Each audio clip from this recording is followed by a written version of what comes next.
In 2025, director Nia DaCosta brought a new adaptation of Hedda Gabler, the classic play by Henrik Ibsen, to the big screen with the film Hedda. Starring Tessa Thompson in the titular role, the film attempts to reimagine one of theatre's most complex and psychologically layered characters for a modern cinematic audience. But while the film is visually striking and technically accomplished, the final result is a rather strange and occasionally frustrating viewing experience. So today we're going to break down what works, what doesn't, and whether this adaptation of Ibsen's classic tragedy truly succeeds. Before we even talk about the film itself, the story behind its production is quite interesting. Director Nia DaCosta had previously been working on Marvel Cinematic Universe film The Marvels for Marvel Studios. During post-production of that movie, reports surfaced that DaCosta had stepped away from the project in order to move to London and begin work on Hedda. This led to controversy at the time, with some reports claiming Marvel had to finish the film without her involvement. DaCosta even made headlines saying that she hadn't directed her own movie, suggesting that the studio had heavily altered the film she originally shot. However, during the press tour for the Marvels, DaCosta clarified the situation. She explained that she had already spent 2.5 years working on the Marvel project, and after 4 different release date shifts, she simply couldn't delay Hedda's pre-production any longer. Instead of abandoning the film entirely, she and Disney had worked out a compromise that allowed her to continue contributing remotely while she relocated to London to begin preparing for this adaptation. Unfortunately, the Marvels would prove a box office bomb, going down as one of the MCU's biggest failures. Now, at the centre of this film is Tessa Thompson as Hedda Gabler. Thompson is a recognisable face for many audiences thanks to her work in Marvel films and a collaboration with DaCosta before in the independent drama Crossing the Line. In Hedda, she takes on one of theatre's most challenging roles, a deeply manipulative, emotionally conflicted woman trapped with the expectations of society. The supporting cast includes Tom Bateman as her husband, Nicholas Pinnock as Judge Brack, Imogen Poots in a smaller supporting role, and Nina Hoss, who interestingly had previously played Hedda on stage in Berlin back in 2013. Bateman also had a personal connection to the story. He actually performed in a stage production of Hedda in 2008, where his portrayal received praise from theatre audiences. Now let's start with the central performance. For me, this is where the film becomes a little complicated. I've never been the biggest fan of Tessa Thompson as an actress, and unfortunately this film didn't really change my mind. Her British accent in the film is perfectly serviceable, but it feels quite generic. There isn't a strong sense of personality or authenticity behind it.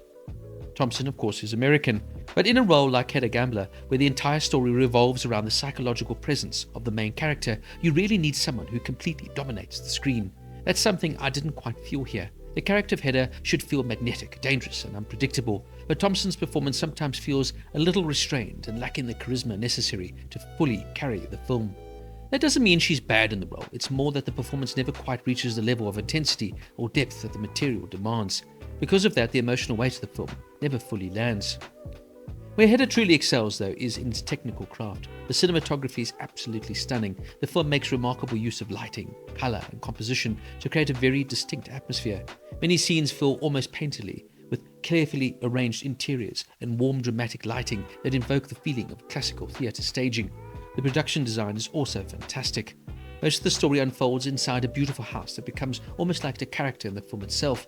The set design is incredibly detailed and visually rich, and the costumes are equally impressive. Everything about the aesthetic presentation of the movie feels elegant, polished, and thoughtfully constructed. In fact, visually speaking, it's easily the strongest element of the entire film. One thing that is very noticeable is how closely the film resembles a theatrical production. That makes sense considering it is based directly on Ibsen's original play, but the film really attempts to open the story up in cinematic ways. Instead, many scenes unfold almost exactly like the stage dialogue exchanges, with characters delivering long stretches of conversation in confined spaces. For some viewers, this might actually be a positive. It preserves the integrity of the original text and maintains the dramatic tension of the play. But for others, it can make the film feel a little static and slow at times. The pacing does drag, and there are moments where it becomes difficult to follow exactly where the story is heading. That sense of confusion was something I experienced several times whilst watching. While the lead performance may be divisive, several supporting actors deliver strong work. Tom Bateman is particularly good here.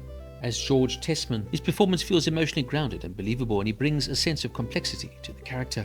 While Nicholas Pinnock also stands out here as Judge Brack, he brings a quiet menace to the role and adds some tension to the film's central power dynamics.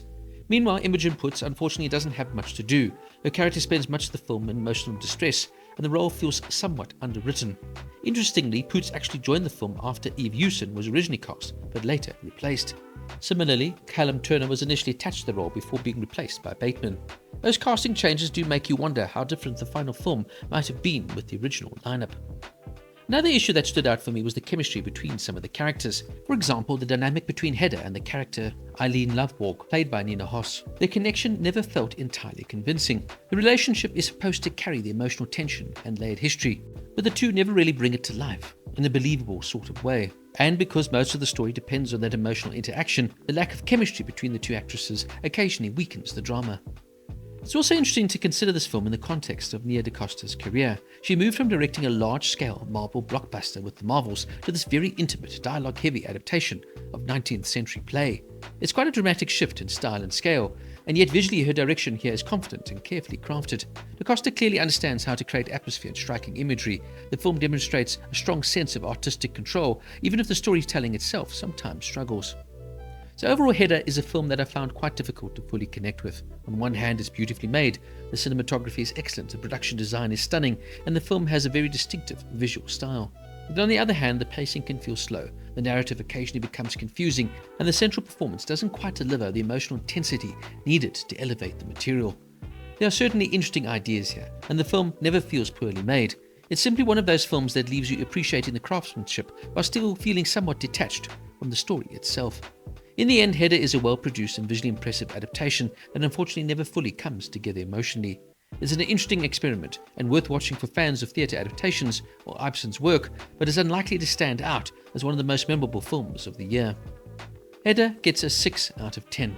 A fascinating project with beautiful filmmaking, but one that could have been much stronger with a more commanding central performance from Tessa Thompson. So what do you think of Hedda? Please let me know down in the comments, and don't forget to like and subscribe.